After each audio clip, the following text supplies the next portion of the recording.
Greetings and salutations, Dota fans. Welcome back to the D2L Western Challenge. It's going to be our last best of 3 of the week. Just a single header here today. But I'll tell you what, Fnatic, yeah, they're a team worth watching right now. We'll come back around to that, but they are coming off of a pretty big win and now facing arguably their biggest test in the last 48 hours. Na'Vi looking to improve their record and solidify their bid for a top seed in the Western Challenge's playoff time approaches. Let's take a look at the teams, see how they stack up man for man and record for record. Beginning with Na'Vi, we can see they currently sit in second position. They're 4-1 overall.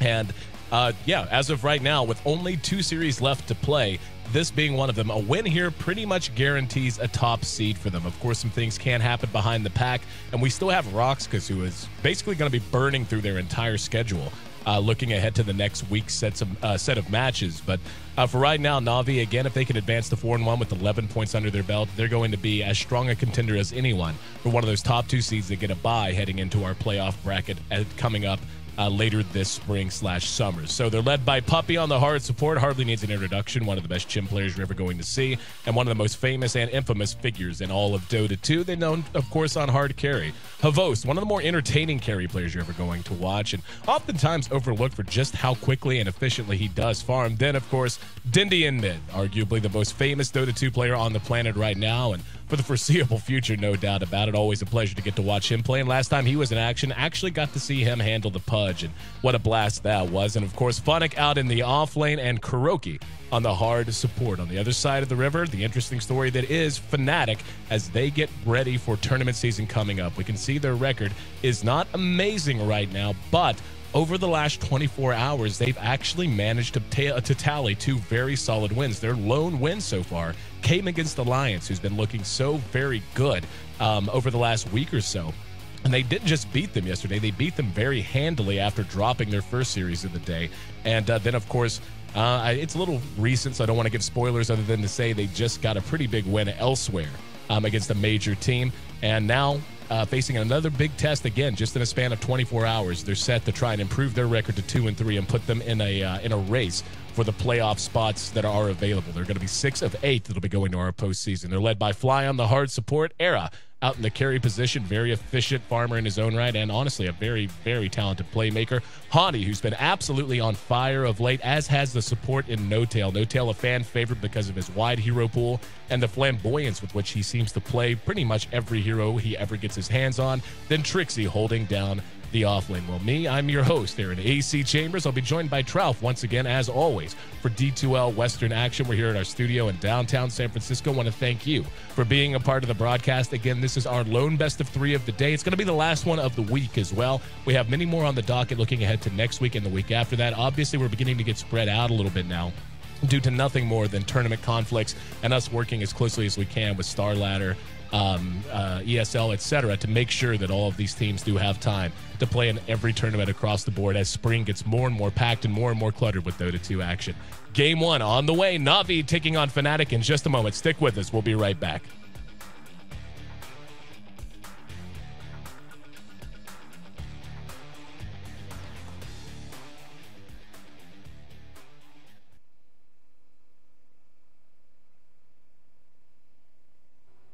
And right on into the draft, it seems like we've kind of got the rhythm down with this. We always come in just as the second ban phase seems to be starting. Na'Vi opening up with Bad Rider and the Treant Protector, and Fnatic going to land themselves a first and second pick, Io and Tiny, which means this should be an entertaining game no matter how things end up playing out. It'll be a hell of a lot of fun to watch. Na'Vi banning out the Dazzle and the Ancient Apparition, without a doubt, the emerging Tier 1 supports that it seems like every team is paying a lot of attention to as we get closer and closer to tournament time in TI4. And Fnatic going with what I would call the chalk bands, the Lycan and the Ember Spirit. To help break down the draft and, of course, lend his insight and analysis to the entire tournament, welcome in once again, Trouf. And, Trouf, Fnatic has, we were talking yesterday about the fact that Fnatic kind of does this once in a while. They kind of experiment and they slump a little bit. It seems like it's always right around spring. And then just as we're getting towards the international, just as we're approaching the tail end of spring and on into summer, they just seem to pick it up so quickly and get so good so fast. And really, I think we're seeing that in a very small fashion over the last 24 hours. They looked amazing against Alliance. They looked amazing against Empire just moments ago. And now, though, facing arguably the biggest test of the 3 in Na'Vi. Gotta guess Trouf is probably muted up once again. Come on, man. Hit that mute button. There's yeah. All right, well, one interesting to know here is that as we're talking about the draft, I want to bring your volume down a little bit. I gotta get selected up a little bit. So okay, one sec. Yeah, no problem, man. It's just the I don't know. You know what? It went up automatically to 100%. Yep. I literally checked it right before I went, and it just randomly went back again. I've had that issue with microphones before, as have a lot of people. Sometimes you just got to keep an eye on it for whatever reason, depending on what kind of setup you're using. Dota, when it loads into an actual game, has a tendency to want to take that over and crank it to 100%. So yeah, just try and keep an eye on it. But for now, go ahead, my friend. It should be better now, though. You sound great.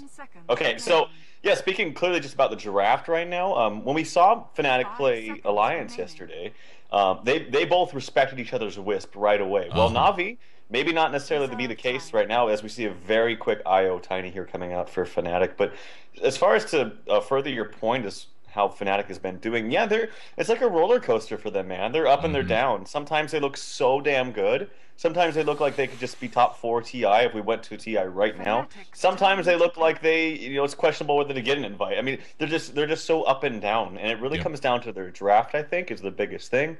But all in all, I will say, like, and I mentioned this yesterday, in the last month and a half or so, Hani has just been playing so well, and really, to me, has been their standout performer for their team.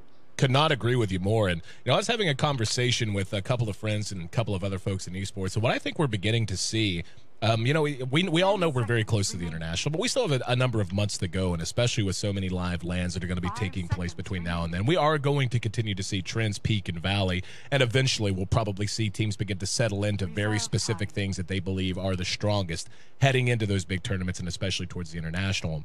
And I think the number one trend that we're beginning to pick up on a little bit is that mid has, again, you can still run mid as it usually is. I mean, obviously you're going to try to farm like hell, you're going to try to get good items, your good levels, and then gank off of it if you can. But more and more, that mid position is becoming more favorable to people who just farm like hell out of it. Take a look at Arteezy.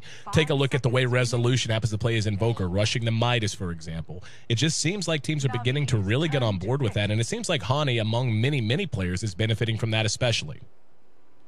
Yeah, I would agree. Now, the tree picked up here is, I think, a good tool against Tony or Tiny. I just love calling him that. I don't know. It's just funny to me. And it keeps him in place. We've talked about that. And as long as you can stop him from being so mobile in team fights and moving around, then I think it really... Because basically he's just a melee attacker. Like, his spells are good, but they don't really come into effect too much in the mid to late. It's really just his auto attack damage once he gets that big tree up on him with the Aghanim. So if you're able to contain his movement with whether it be sticky napalm or the tree and protector's ulti, things like that, then these are great tools against Tiny specifically. But if he does go for that BKB, it makes it a little bit more difficult to contain him. And then when you have the IO on top of that, it just really makes him a force to be reckoned with. Yeah, very much agree. And, looking at what Na'Vi already has, granted, we are very much into the draft, or very much early in the draft, but just to build on that point, whenever you see the carry Tiny, even if it is with an IO in his hip pocket, a lot of times something that just works unbelievably well against him, and this is something basically just building on your point, is Batrider being able to lasso him out and get a jump on him early in the fight, because what he usually wants to do is bull forward off of some sort of form of initiation, land an avalanche and a toss if he can, and then just go crazy with IO overcharging him and so on. But if you can isolate him out, he is very kiteable, and we've seen that even in D2L play.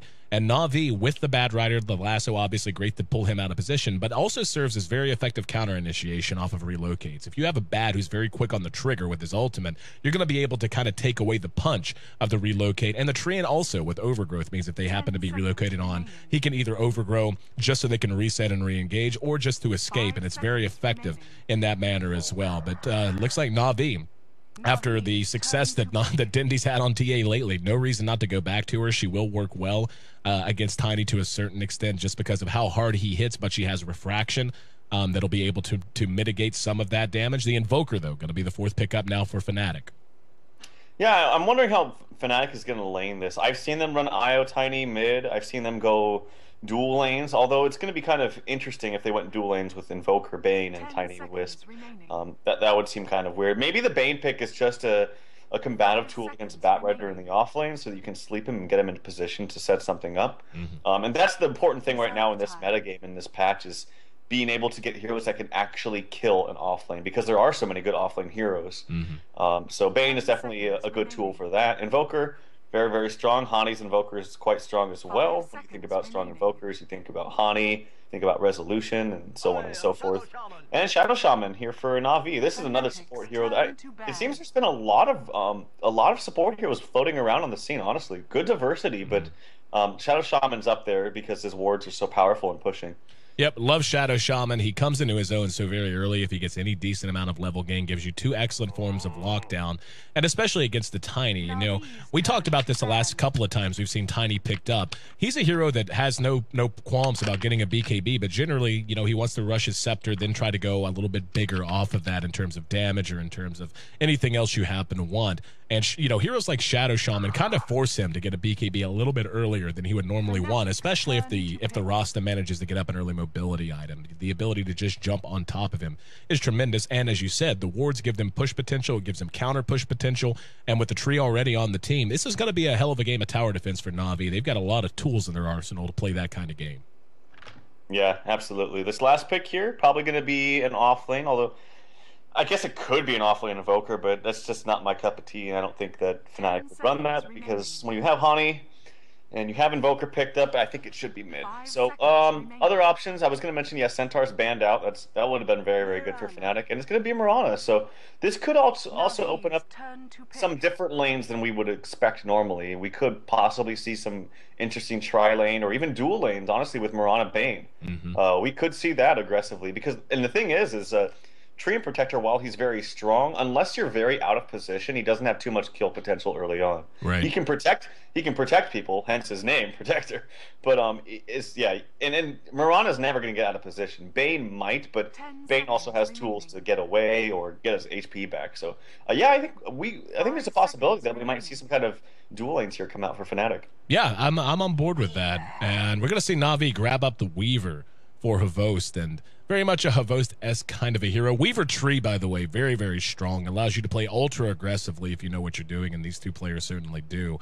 And you can end up diving tier 1s and even tier 2s unbelievably early into the game. And that is very punishing to heroes like Bane and Mirana, who are not the most survivable, to say nothing of Io in the early game, who is just basically paper mache. So we'll see how the lanes are going to end up working themselves out. I like the draft on both sides, though. I feel like a lot of this is going to come down to how efficiently Fnatic can farm the map with Era, and how efficient they can be with their relocations. Are they going to go with a gank-centric kind of an approach for Era, or are they going to try to make space with their other heroes while just allowing No-Tail to sit in Era's back pocket while he free farms and pushes lanes, and then relocate into fights as they happen? Yeah, and looking at the lanes early on here, Na'Vi rushing 5, and Na'Vi Puppey is going to grab the boots early on. So I talked about how his killing potential is not so high unless you can close the distance. Well, now he can with the 350 movement speed. So they're going to give him another option there to get the level 1 leech seed off if he so chooses. They might run into some members of Fnatic, but it's going to be hard to kill both of them. Obviously, Wisp can tether away, and you have Leap coming out from Trixie. So No-Tail and Havost getting eyes on each other. The rest of Fnatic is trailing quite a bit behind, and No-Tail will have no problem making it away. Looks like Fnatic has no desire to try and fight this out at level 1, suspecting that Na'Vi is running as quite a large group. We can see the magic bush warded by Na'Vi, and you know, the only issue with this ward spot is it's so well known and it's so easy to identify that it usually gets counter warded pretty quickly.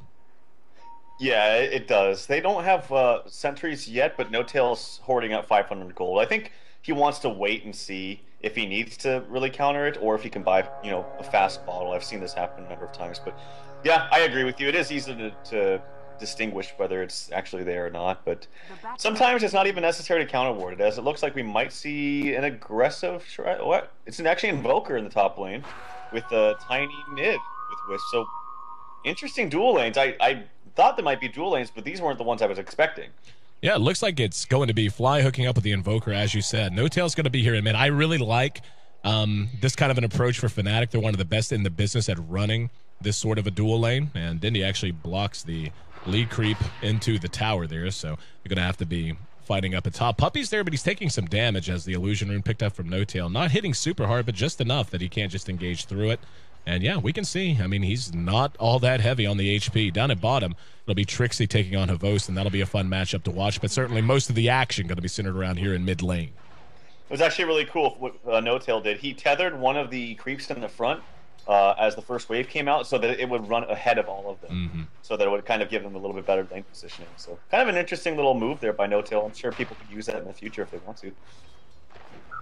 And Dindy should be struggling quite a bit here. We can see this is something that Fnatic, again, runs fairly frequently. They're known for running this kind of a lane, and they're very, very effective at it. And the question becomes, what can Na'Vi do to try to stop it? I mean, they're obviously going to be sharing XPs. We can see they're both short of level 2, while Dindy's already level 2.5. So that's a sacrifice they're making. But to get Tiny off to this kind of a start is something I think they're going to be willing to do. We can actually see Puppey is hanging around just north of the tier 2, and yep, I'm taking a look at the courier. Looks like he's not going to be able to. Up here it comes. He's backing away right as it comes. Yep. Oh, that's kind of unfortunate. He might go back though. He's got boots. Yep. He's very fast. So. Yep, it looks like that's going to be the plan. Tree hits so hard at level 1, and we're still a minute 15 seconds short. Up, No Tail actually spots it and was pulling back to make sure that the courier got there safely. So a little bit of mind gaming, but looks like Puppey unable to pull the cloak and dagger routine. That's good heads up from No Tail, by the way. It's boots purchased by Era, and then the bottle, as I talked about, by No Tail. And he walked back. He knew that Treant was trying something cheeky there because he was off map for no reason. Nope. Action maybe top. Nope. Yep. Puppey gets slept, but nothing happening. Yep. Puppey picks up a double damage rune, and a tree with a double damage rune is about the scariest thing you're ever going to see at level 1. Seriously. He hits so hard. 170 damage per auto attack. And it looks like Era will use the Avalanche. That'll bring down the refraction. And it is worth mentioning that Avalanche does work as in ticks, so it actually does melt refraction down fairly quickly in situations like that. Yeah, Dandy doing some good return damage. So looking at CS, he's 5-3, but yeah, Tiny's pretty much just completely free farming here in the mid lane. So really good for him. At the very least, though, they're not being able to kill Dandy, which I think is very important for Na'Vi. Bottom lane, Havos is getting very aggressive down here against Trixie. Yep, Trixie trying to hold his own, but coming up a bit short, running about half speed compared to Havos right now, so he's not going to mind that at all. And kind of holding serve here in mid. 10 CS now, giving a little bit of a pat on the back to Era with the meld as he runs back uphill. But yeah, I think this is, I don't think Na'Vi's going to be too broken up about this. They've got Puppey up in the top lane now, just pulling while Kuro soaks experience up front with the Bad Rider. He's already level 3. He is going to be going with the max Ether Shock build at least so far. 2 points in Ether Shock, 1 into Shackles. And fairly quiet early game. That could change, though, as Dindy once again Avalanche slowed by the tether. Here comes the Sunstrike and the toss. Almost got him. Nope, never mind. Tree there with the living armor to keep him up and fighting. We're beginning to see that kill potential come to fruition now for Fnatic, and Na'Vi just going to have to be very, very careful or start rotating help. Well, the cool thing is they don't even need to rotate it all that much if Puppey's on ball with these living armors. And I remember last time we saw Puppey play this tree, it was just fun to watch. It was like PPD status, man. Yeah. Like he was on the ball with those living armors all the time, maxing or using it on the towers every single time he could, so the tower was always at full HP. So right there, I don't think it saved Dandy, but it definitely made him a lot more secure. No Tail finds himself another rune. And we can see the courier on the way back now with the bottles, so unable to bottle that up.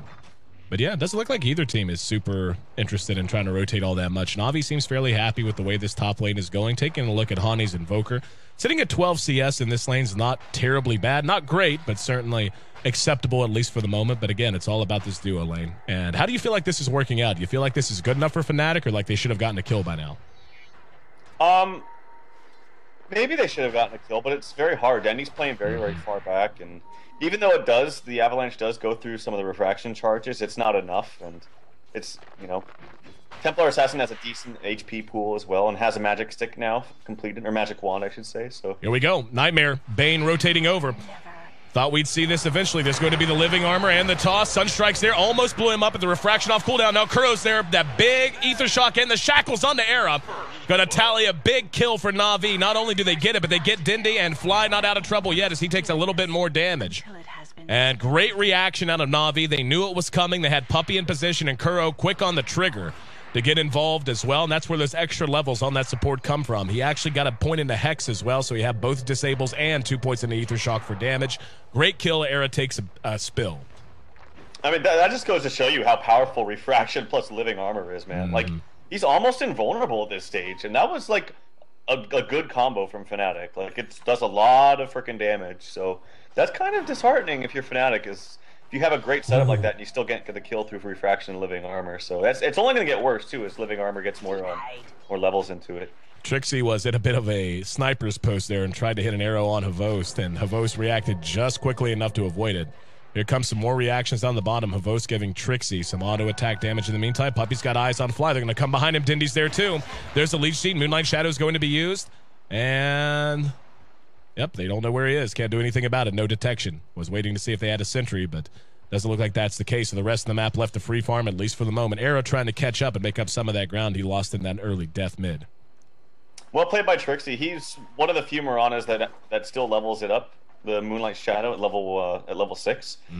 A lot of times you'll see Miranas that when they're played in a core role like this, at least solo, and they should be doing quite well, is you want to get a little bit greedy and get more points in your Sacred Era so you have more killing potential, but he realizes that he's really not getting much in this lane at all, so he wants to be a little more utility based, and yeah, definitely saving his buddy right there. Well, that's the thing about a Mirana, and you and I have talked about it extensively, and hell, I've talked about it with almost every caster I've worked with in the last year.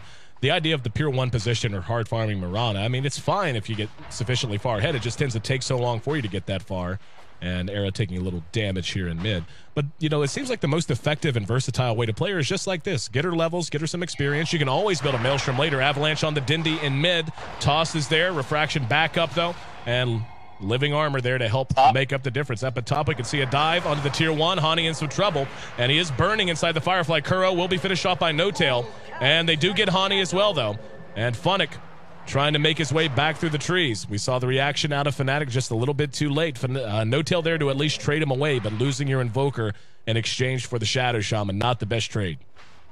Nope, Trixie's very, very low down here. He has leap up, but Havost is just doing a lot of damage to this tower, and honestly, Trixie is getting destroyed down here. Like, I know Weaver has a better matchup just because he has a lot more auto attack damage starting out, but I really feel like Trixie should maybe be doing it just a little bit better down here. It's 41-15 Weaver to 14-2 Potom. So this is a huge discrepancy, and it's gonna pay off dividends here for Havost come mid game. Dindy finds himself an invis, and looks like, yep, he's going to go ahead and spend it. Only ward in the vicinity belongs to Na'Vi. Trixie leaps into the trees trying to keep himself safe. And Na'Vi's going to collapse hard here. Did Kuro find 6? No, he's still just level 5. Thought they might be trying to maybe collapse and push. No Tail's right there. And here we go. Arrow onto Havost. Caught him behind the tower. There's going to be a Sunstrike as well, so they're going to get him for free. Here comes Puppy, though. Looking for the lead sheet. They may be able to get Trixie, and they do, as Dindy tallies another one. No Tail. Invis. As is Hani. No detection. They got the dust off. They spent it, actually. But it was a Fnatic that got it off and managed to bring down Havost with it. As of right now, Na'Vi not quite investing in it. However, they do take another kill, and they do manage to take down the tier 1 bottom after losing Havost. Yeah, that was a very low percentage kill, but Fnatic was able to capitalize with a really nice arrow starting it off, and Sunstrike right on the mark, too. I didn't think they were going to be able to get that, but they did, so well played from Fnatic, because Trixie was a huge find there. What a stack. Holy crap. I just got here in time to see Arrow's taking out like a 4 or 5 stack on the hard camp. That's a lot of...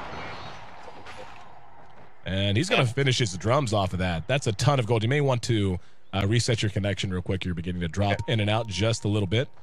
But, yeah, that's certainly a nice catch-up mechanic, and well done from the supports of Fnatic, getting the stack going. Funnick has his Blink Dagger up, has yet to reveal it for the first time. Lasso, of course, on the ready, standing at level 8. A kill on Nahani would be quite a big deal. He's only got Kuro with him, though. Don't know that they would have enough damage. Here we go into mid. Havost Chikuchiing through. Fnatic has down the sentry, and they're going to be able to catch Havost. There's the toss. Living Armor on the mark, but it doesn't matter. He just bursted down way too quickly. Behind that, we're going to see another lasso on the Trixie. Good nightmare from Fly. And here comes Era as well as No Tail to re-engage. Kuro's going to be the target. Brain Sap in the toss brings him down behind that. Funnick looked like he wanted to try to get back into the fight. He's going to go ahead and have to cheat south, though. And he's on the wrong side of the map. Fly doesn't have the mana for another nightmare. Funnick going to cut into lane and try to find safety up on the ridge line. Might have some help coming through. Puppy's going to find himself a regen. And the arrow on the mark. shot that from the middle of the lane and secures the kill for Hani with a downtown artillery. Well played by Fnatic as they open up a lead and get the gold graph moving back in their direction a little bit. And it looks like we're going to have to reconnect our good friend Shrouf in just a moment. For now, though, Fnatic quite happy to just keep things moving, and I think he's back. But, oh, actually, yeah, we've got to reconnect him now. And there we go. Hey, how am I doing? Much better, much better, much better. I see some arrows hitting all across the map. Yeah, that he shot that from basically mid lane and picked him off just south of the Dire Side secret shop. But anyway, 5-3, and that's actually a big sequence for Fnatic. If you look and see, Na'Vi was definitely on pace to begin just taking control of the game from a gold and experience perspective, but now they've managed to bring it back, not quite to even, but at least cut things down to mid-game and reasonable. Yeah, I'm actually still surprised that the gold lead is still quite well in favor of Na'Vi. Oh, action here in mid. Yep, Dindy engaged upon this. The toss living armor's there. And now they're going to try to turn it around, and the meld connects on Era. Here comes Bat, has the lasso, and looked like he wanted to spend a flame break to knock them back. Era's coming back up under Moonlight Shadow. Dindy does not have refraction on right now. Era's going to engage. There you go. And able to bring him down once again. It looks like up at top, Bane plus Mirana able to tally a kill as well. So just like that, Fnatic, who seemed like they were running out of momentum early on, has built up a new head of steam and is rolling well at 12 minutes. Yeah, fantastic job there by Fnatic, and it's just going to continue to get worse. I mean, Tiny Wisp is so strong. He's got so much good farm here early on from Tiny. As I'm pulling up the net worth, he's definitely on top with 5,400. So going to have Aghanims up here pretty shortly, and that's going to be pretty scary here for Na'Vi. Like you said, the Scepter coming very soon. Has gone Drubs, went Treads as well. Dindy is sitting currently near the top in terms of CS, though, but he has died a few more times than he would have liked. Sitting at, actually, no, he's only died once. I thought they got him a time previous. That's just my mistake. So he's sitting at 2-1 and doing about as good a job as really you can ask for. 0-3 for Kuro. Certainly, he's not too happy about that. But at this point, I mean, we're still very early on here, Trouf. Who do you think the onus is on to make more happen on the map? Is it Fnatic's game to just sit and turtle, or do you think they need to engage? We're going to have a engagement onto Funnick, and he's actually going to be caught with an arrow down at bottom, where you see they're going to get another kill onto Havos this time. They're going to be coming right back in, though. And let's see if it's just going to be Io or if it's going to be Io and Tiny. Down go the wards, and he's going to immediately tether to a creep. And Hani there to help him. Trixie right there to engage onto Dindy. Dindy heading to the south and beginning to back up. There's the Avalanche followed up with the arrow. And Fly there to help clean things up. And Kuro comes forward with an Ether Shock, but he's way outgunned and will end up dying to auto attacks and spirits. Era charging down Puppy now. Has a toss, will use it. And kills him with one last swing of the big rocky fist. A double kill for Era, and already Fnatic doing what we've seen them do for a day or two now. Just kind of ease into the early game, then take over. Funnick wants to turn it around with the lasso. There's a cold snap to try to disjoin it. Era in a bit of trouble. Gets off the Avalanche. Will not be able to make it away as the flame break is online. And that's going to force them back still. Picking off Era, a nice step in the right direction, but they lost a hell of a lot before they were able to bring the big man down. And Havost continuing to farm up in the jungle as he hooks back up with Na'Vi, and they look to get things back online. It's honestly just about an even game now. 1 point Na'Vi held a 4K lead, and now it's back to 0. The experience actually in favor of Fnatic, and Dindy could be a target again. Shows off his blink, has to use it to escape. Yeah, this is just like a different Fnatic team than we've seen when we've cast them before. They're banging on all cylinders. They're capitalizing on every little tiny mistake that Na'Vi's making, and it's starting to get kind of out of control, honestly. I mean, it's actually that gold is still in favor of Na'Vi's. Experience heavily in favor, though, of Fnatic's. And the cool thing about this Wisp-Tiny combination is that you can always, once it comes to the mid-game and you have your items, you can out-farm the enemy team so much more because they're constantly in fear of the teleport gank, but you can constantly keep farming at the same time of looking for ganks. So it's a really, really good tool to have. And this is where the question of the Weaver pick up against the Tiny really comes into play. There's, Dindy dead again. Fiend's gripped and blown to pieces. Sunstrike on the way, but mostly ceremonial. As they bring him down, we'll see if No Tail's going to take him back with him or if they're just going to try to push here. Looks like they're just going to tether back home. And away they go, heading back into that mid lane. They may end up pushing off of it up here. Trixie and getting some much-needed farm. But yeah, that Weaver pickup, as good as Weaver can be, he takes a while to really get online. Now they're going to try to catch him with an avalanche.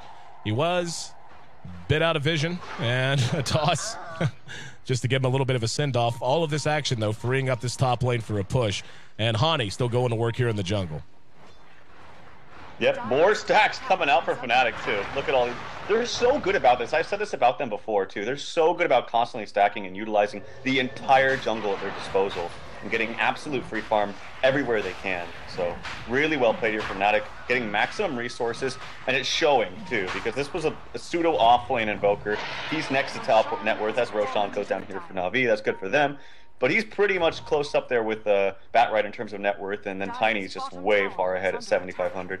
Na'Vi taking a free Roshan should help to get them back on track. Dindy the one to pick up the Aegis, and we can see at bottom Havocious continuing to farm away. He will be going for a straight-up BKB, as he's already picked up the Ogre Club, and Tree trying to use the Living Armor to keep these towers up. Not going to work against the Tiny, who's now level 11, and basically as soon as this tower drops, yeah, he's got his Scepter and 150 gold. They're going to have to start worrying about that right now.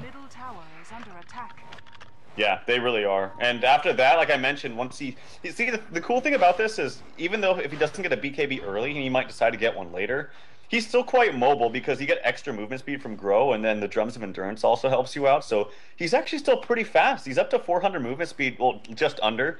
And then with Wisp connecting to him, he's just even faster. So like I talked about, some of his limitations are being able to kite him and then just move around him. But he's still pretty fast, all things considered, without that BKB to like keep him in the fights.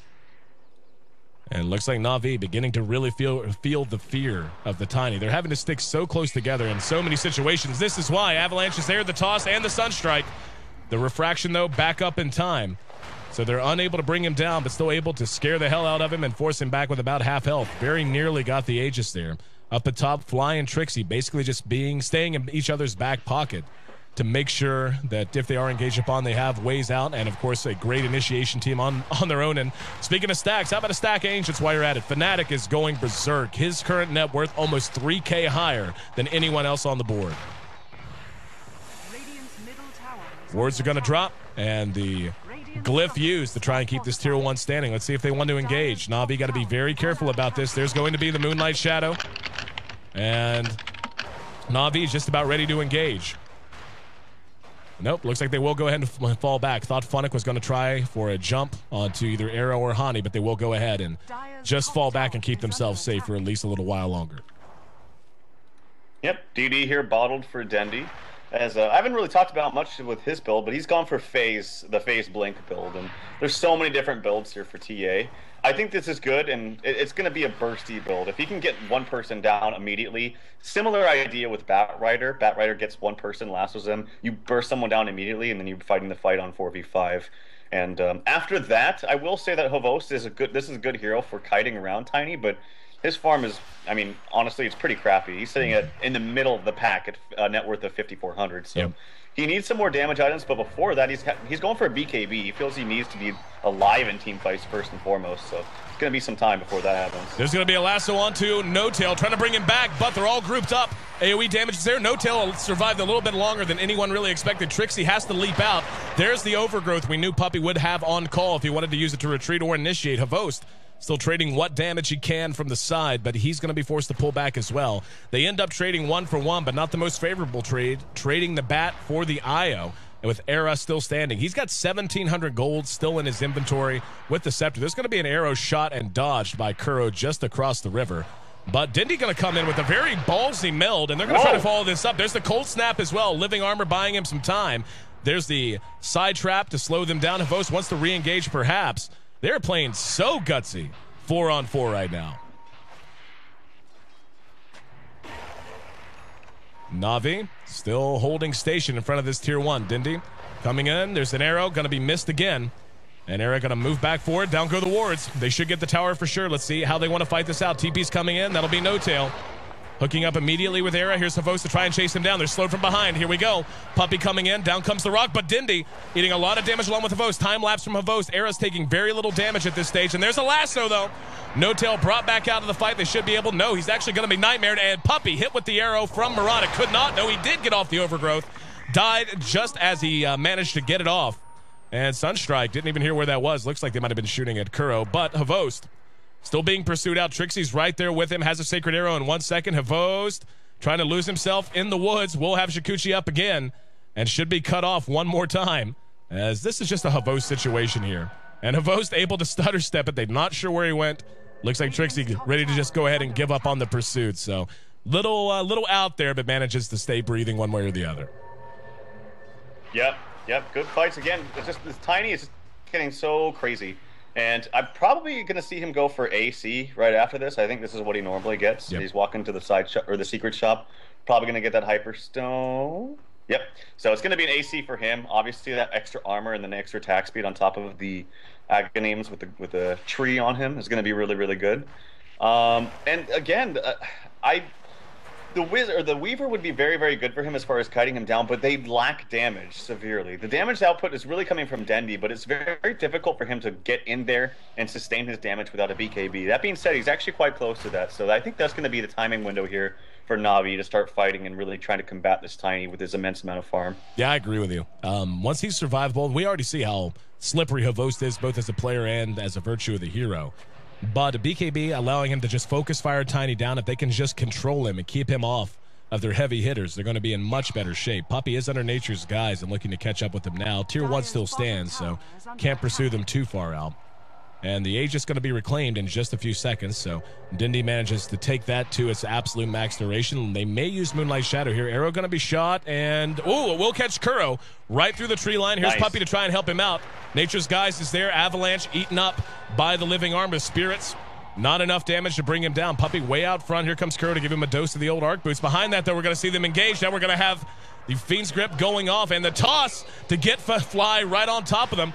Manages to sleep Puppey. He's going to be able to make it away. Fly finishes off Kuro with the Brain Sap as he tried to retreat to the south. So another 2-for-0 trade as Fnatic continues to come out ahead here. They do. Looking at the gold chart, it's still actually quite even. Experience is really starting to gain in favor of a large favor here, Fnatic, and that's just simply because obviously they're winning these fights. It's 16-5, so that's that.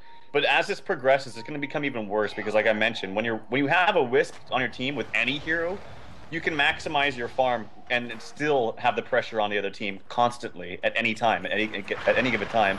They're picking out Havost here. Can they get him? They couldn't get the toss in time with the Sunstrike. Even if they did, I don't know if they have enough damage to fully get that kill. Era, he's activating his drums. He wants to go back and playing Do-Si-Do here. Tosses the creep right on top of him. In the meantime, the rest of his team is setting up shop in the top part of the dire side jungle and just trying to starve them out. But yeah, you could see Na'Vi basically relegated to running as 5 or at 4 at minimum as much as they possibly can, just fearing the relocation. Dendi even forced to back out, knowing that if he was spent too much time in lane, he would end up being the next big target. Roche should be coming back up in just a few moments, and we'll see what Na'Vi's going to be able to do with it. Like you said, though, even though Fnatic is really tearing it up in terms of kills, Na'Vi is still right on par with him in terms of gold. The experience is becoming a bit of an issue, but Tiny's one of those heroes that as he develops, he's very much a peak and valley kind of a hero. He peaks early whenever you have max Avalanche toss, and he valleys out, and you have to use farm to make up for that. And he's already well on pace, and yeah, his Assault Cure is all but done now. Yeah, it's going to be fantastic for him, and if he does so choose that he needs a BKB later, he can get it, but honestly, with the start that he's had and the net worth that it's so much higher than everyone else, he probably doesn't even need it, to be honest. The BKB is not really going to do anything against physical damage either, and TA's like all physical damage. Here comes the grip onto Havost. Here's the Sunstrike on top of it with the relocate. Easy peasy kill here for Fnatic. Yep, putting the relocate to work, and the Fiend's Grip is working ridiculously well in conjunction with relocation. Looks like they don't want to push. They're just going to go ahead and go right on back to mid. And Na'Vi seems to be scrambling a little bit now. Every time they get separated out, as slippery as a Weaver happens to be, Roche is up, by the way. As slippery as a Weaver happens to be, they're still not really having all that much trouble bringing him down. Havost has died 4 times this game with only 1 kill to his name. Oh, that number. That number is this tower in mid, although it has been kept intact for quite some time from Treant. Boom! It dies in a matter of 7 seconds at most. So, this is... we didn't even touch on base pushing here with Wisp Tiny. It's going to get ridiculous here as more levels and more farm come up for Era. And he's not even 16 yet. Nope, exactly. He's about to get his last point in to grow. And that's really the problem whenever you get into these 25, 30 minutes, sometimes, 40, 50, 60-minute games, however long it goes, basically. Once Tiny hits a point of critical mass, you just can't lose fights anymore, or you're going to lose all of your buildings every time. You don't have the option. And it doesn't matter when there's an IO on team, whether or not you lose them on your side of the map or their side of the map. They'll relocate on top of a tower and be able to out-damage you in terms of backdoor protection. So this is where Na'Vi has to tighten up even more. But the issue is, Weaver's just having such a tough game. Havos has a long road to go before he's a real threat to Era at this stage. Yeah, well, Invoker, being played by Hani is just making it even more difficult for Havos. He's gone for a gank build as an Exort Invoker with the blink into Orchids, which is going to make it very, very difficult for Havos. Luckily for him, he does finally have his BKB, so he's going to be able to mitigate the silence there from Orchids. But nonetheless, the damage there is still there. And you mentioned with the grip, they have a number of ways to lock him down even through the BKB. So not to mention just physical damage in general does wonders through BKB. So Havos, his farm needs to be much higher. But again, if there's one thing I've seen Havos do, it's come back in terms of farm. So we'll have to wait and see. 3. Would have taken 4 shots without the glyph for him to bring down that tier 1. Literally. Would have taken 4 swings with that double damage rune. And he is hitting tremendously hard. Didn't even have IO with him. He probably could have melted that in 2 seconds if he had IO with him. Na'Vi looking to maybe get a pick here. We're going to hear a Sunstrike. Didn't even see where or who it was. It's Roshan scouting. Ah, got you. Thought they were maybe taking a shot into the secret shop to see what they could see. But, and the other issue is Dindy has up his BKB as well, and that's nice. But like you said, I mean, the BKBs, one, they're not unlimited. And he and the Weaver both are shut down hard by Hani's Orchids. So looks like they're going maybe a little desperation. Kuro dropped the wards. And this is selling out for this a little bit early. Those are now going to be on cooldown for a while. And the arrow was shot. Didn't see where it ended up spraying, but they're going to try to chase someone down. They're jumping on Fnatic as best they can. Na'Vi's going to collapse behind this. They're going to relocate to try and catch him again. It was actually just No-Tail that went there. Arrow's still behind this fight. And most of Na'Vi hanging out down in the river. Havos is actually going to face check the high ground here in the Radiant side jungle. Funnick's still being pursued, and No-Tail will be going back. Now we're going to have a fight as Era spots everyone out. There's a 2-man avalanche. Ice Wall goes down as well. He got side. Let's see if they can follow it up. The Hex was there. The Shackles were there. It doesn't matter. Kuro basically spinning his wheels. Dindy caught with the Fiend's Grip. Refraction and Tree Armor keeping him alive for the moment, but doesn't matter. They're able to chase him down and clean him up without a whole lot of fuss after that. Arrow shot towards Havos, but unable to connect. So 3 for 1. They managed to bring down No-Tail out of all of it. But we're beginning to see just how impotent everyone on the side of Na'Vi is feeling in the face of Era and how tanky and how much damage he's doing. And he's even picked up his Helm of the Dominator too, so he's going to have a fair amount of lifesteal. And yeah, this is just looking pretty desperate. Havos might try to do something cheeky like a Roshan snatch, but honestly, they know they have vision. Looks like he's going to go in. And yeah, he's thinking about it. Oh, he got arrowed. Well shot by Trixie, and he's going to be orchided and cleaned up off of it. Puppy's going to get off the overgrowth, but he's standing by himself. Funnick will try to lasso Era out. He's actually hanging around the Nightmare, just about preventing him from going to the high ground. Here comes No-Tail. No-Tail joining in. We'll go ahead and hook back up with Era as he walks back down. Roche very near dead. They're going to try to swipe this, and Puppy got it. Puppy took the Aegis, loses it immediately, though, as Era's there to help clean up shop and vacate the intruders, and No-Tail actually sent him home. That's a little odd. Honestly, I think they could have maybe turned that around. Hani was on the high ground. I guess Hani being at low health made them not super confident with the Mirana and the Bane both down. And Havos going to try to chase Hani down. Here comes the Pain Gang, though, and Era. Going to miss with the Avalanche. Orchid's there, however. Tree Armor only going to do so much. Time lapse with the BKB active. Able to get him to safety, and Kuro just walks ahead and decides to Hex. Shackles onto Era. Now there's a tornado coming from Hani to try and disjoint things. Tossing on Kuro to bring him down again. Dindy re-engaging, but he can't touch him. Puppy's just being blown to pieces right now, and they just can't do anything to Era. He is cleaning house. Triple kill against the majority of Na'Vi's team there, and now ready to clean a creep wave as well. So Era just too big and too hard every time he swings that tree. 25-9. Na'Vi stole the Aegis, but the game still very much in Fnatic's hands. Oh, arrow on Dendy. Yep, caught him in the jungle, or in the river from the jungle. And Hani makes it a wicked sick streak for himself. They're just going to call it. Yeah, that's got to be demoralizing. And by the end, it's almost ridiculous, the lead that Fnatic seemed to build by the eyeball test. But look at the graphs. They're only about 5,000 gold ahead right now. However, their matchup and their late game was going to trounce that of Na'Vi, so they just call it early.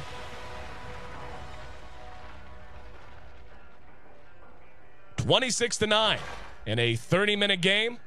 Fnatic proves once again why the IO Tiny is nothing you ever want to allow them to get their hands on, as they just roll on the back of a strong performance from Era. 12-2. Another standout game for Hani, as quietly he put together a 7-1 record on the Invoker. I mean, he was always around and hitting his spells and everything, but to see that he was the second highest killer on the map is actually a little bit surprising. Involved in 19 of the 26 kills that Fnatic tallied, and that's even more than Era, and especially more than the Mirana or the Bane. Yep, fantastically played. And this is when you go back to the drafting and say, do we want to give Fnatic their comfort hero and Wisp, and even comfort hero in Tiny? Because honestly, I don't know the stats on it, but Era's Tiny is just has such a high win rate, in my opinion. I can't even say opinion, it's just fact if you look at the stats. And I don't know, I feel like they just play it so well. They understand the combinations of when they can get kills, when they can't, when they need to farm, when they need to engage. And like I mentioned, they're constantly stacking in the jungle too. And it might not seem like a big deal, but they're getting so much farm from Tiny early on that once he gets that farm faster and gets that scepter up very, very quickly, it enhances his farm even that much more. Not to mention it increases his building pushing potential and whatnot. So yeah, that's maybe, I think we're going to see a ban here, at least from one of those heroes here coming out from Na'Vi next game.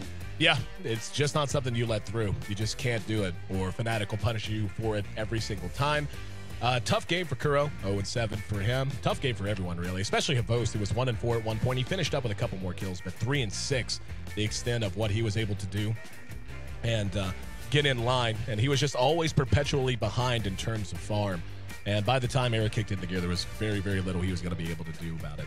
Game 2 going to be coming up next. Again, I'm your host here at AC Chambers. The voice you're hearing on the other side of the line, his name is Trouf. Make sure you check us both out. Check out the D2L on Twitter, the D2L GG on Twitter and Facebook. You can find me at EC at AYESEE. He's at Trouf Dota, TRALFDOTA. The Western Challenge rolls on what could be the last game, not just of today, but potentially of the whole week, as Fnatic tries to slam the door shut on Na'Vi. Na'Vi's thinking 3, though. We'll find out if they're up to the task. Coming up next on the D2L Western Challenge. Stick with us. We'll be right back.